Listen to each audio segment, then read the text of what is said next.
Panic stations, people. It's the highest ever vulnerability score in .NET's history. Yeah, it's been open for a week. Let's take a look. Okay, here's the sorry GitHub thread where we've discussed it. Just to put things into perspective.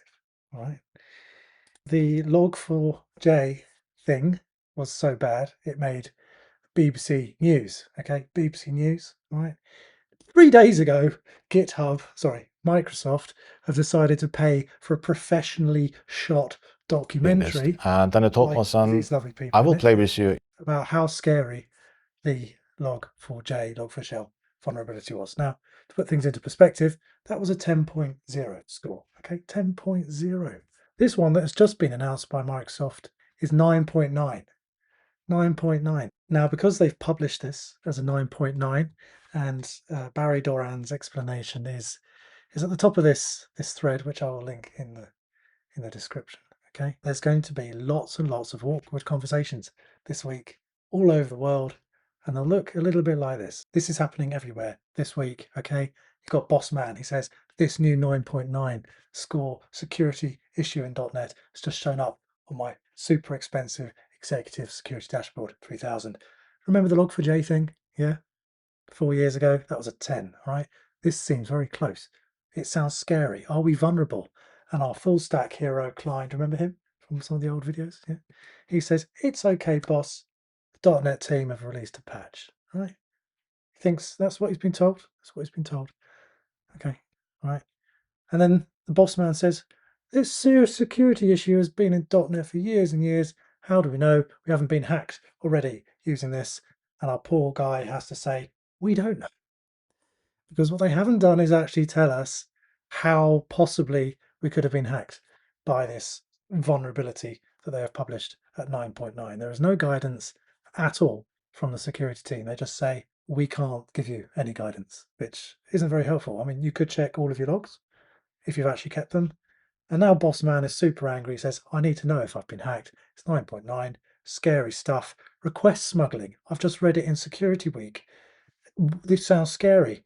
And the poor dev who's having to defend .NET now on probably a daily basis.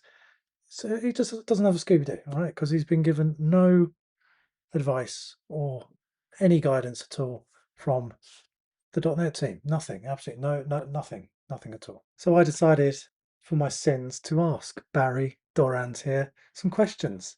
And I asked something like, is the app vulnerable if hosted on IIS with a hosting package? Or does IIS mitigate this? IIS sits in front of your .NET Core app. Might be helpful, Maybe it checks validity of the request, yeah? He says, that's a question for the IIS product group. I cannot speak on their behalf. Okay, Barry. Does Azure front door, the WAF that they tell us to put in front of all of our .NET apps on Azure, mitigate this? Does it block it? The answer was, that's a question for the Azure front door product group. I cannot speak on their behalf. Thank you very much, Barry. That's super helpful. When will the Azure App Service update their runtime, to patch it? He says, that's a question for Azure App Service. I cannot speak on their behalf. Thank you, Barry. Will you provide a patch for .NET 6? And the answer, of course, is no. It's end of the line.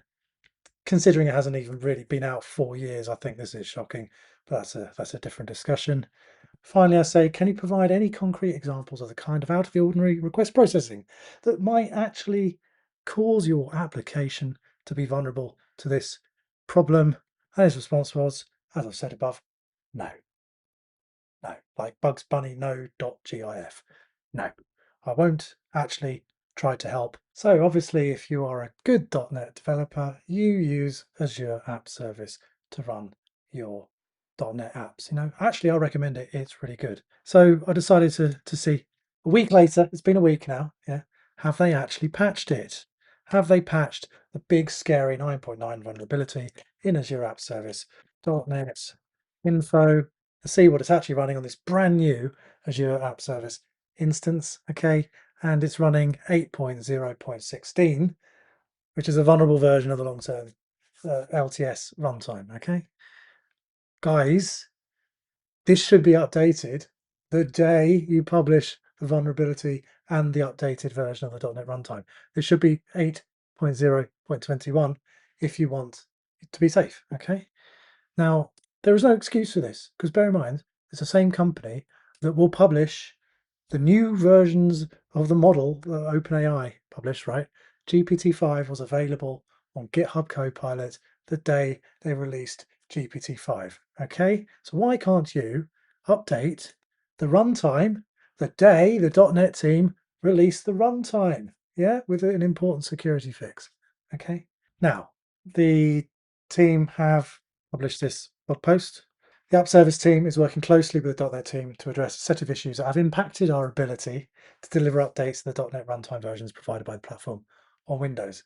So if you can do new new models in GitHub Copilot at the same time, I think that this is more important, right? You need to publish and update the runtime ASAP. Now, they have said that they are working on a patch to the load balancer infrastructure, the front ends, to mitigate the CVE. The patch will protect applications on both Windows and Linux instances. That's cool. But they haven't actually updated the blog to tell us that they're finished with that. So the only thing you can do if you're running .NET on Azure, which you're supposed to do, yeah, is do a self-contained deployment. You've got a compiler app with -- self-contained and choose a runtime version and hope everything is compatible. You just that's all you can do right now. Now, very kindly, the guys at HeroDevs, who conveniently sell patches for out of support .NET runtimes like .NET 6, yeah, who has a vested interest in making sure that this is as scary as possible. They've published a repository with some code in it that tests to see if your runtime is vulnerable. So let's take a look at that. So here's the example code that the HeroDevs guys have published to test if your runtime is vulnerable. Right, it's a nice little console app. So I've got on this machine the vulnerable version of .NET 8 and the patched version of .NET 10 to allow me to run them side by side. So if we run the app here, yeah, the .NET 8 is compiling, okay, starts the app and it sends off to two of these request smuggled requests, yeah. It's times out, actually. It takes, I think, like 10 seconds to run. Test one failed. Here we go. Second one's a bit faster. Test one failed. Yeah, there you go. Zero out of 2 tests passed. Okay. So now let's run it under the patched version of .NET 10, and you should hopefully see that the tests pass. See, look, it's really quick. Test 1 passed, test 2 passed. But what is actually going on? Now, the 2 tests are as simple as what is the text inside the exception thrown? Now, Kestrel throws a bad HTTP request exception when it gets this malformed packet, okay? Now, I've altered this. I've tried to actually read the contents of a request without it throwing an exception, and I simply can't get it to work.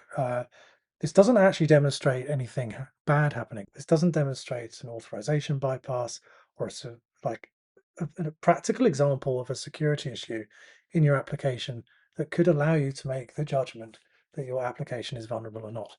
Because you need to know if you've got a panic patch today, okay?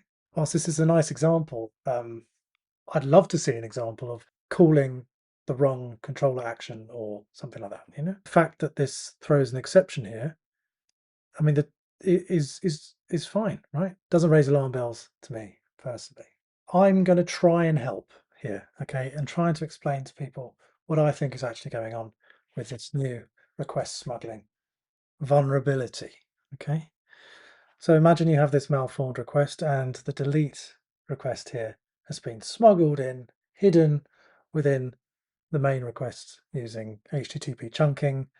You don't want to know.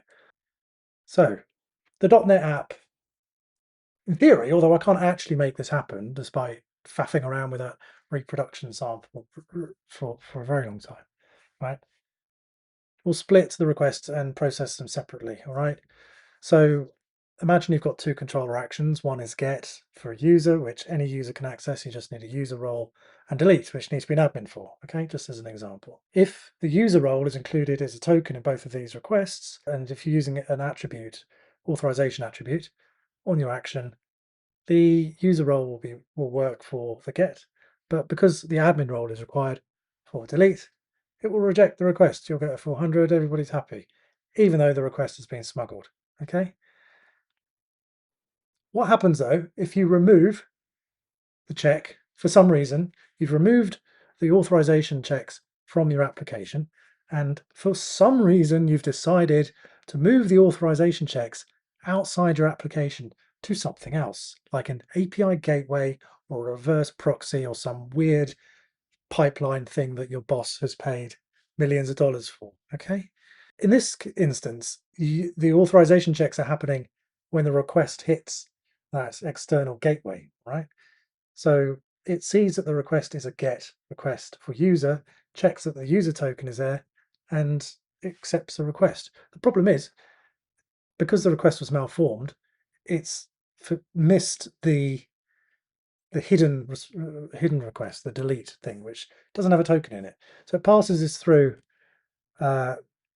complete to your .NET app, which has now processed 2 requests. The problem is it's accepted the delete request because it's just made the assumption that any request that reaches it is valid and is authorized because you've pushed the authorization out somewhere. So this is the only example that I can think of where you would actually be caught up by this, right? And to be honest, it's probably a problem with this weird front end thing that should have picked up the malformed request in the first place. That's what a web application firewall is supposed to do. This is a midwit take by a stupid person, and this is not security advice, okay? Just trying to help. Because it doesn't appear that anybody else is trying to help. So, Barry, just like Barry from Resident Evil and Barry from EastEnders, I'm a big fan of yours, okay? Big fan. But please, please can you communicate better and write a blog post or something that explains what is going on here and gives us some actual advice to see if our application is vulnerable or not, especially when you've actually made it very difficult for us to run the patched runtime on Azure, which is what we're supposed to be doing.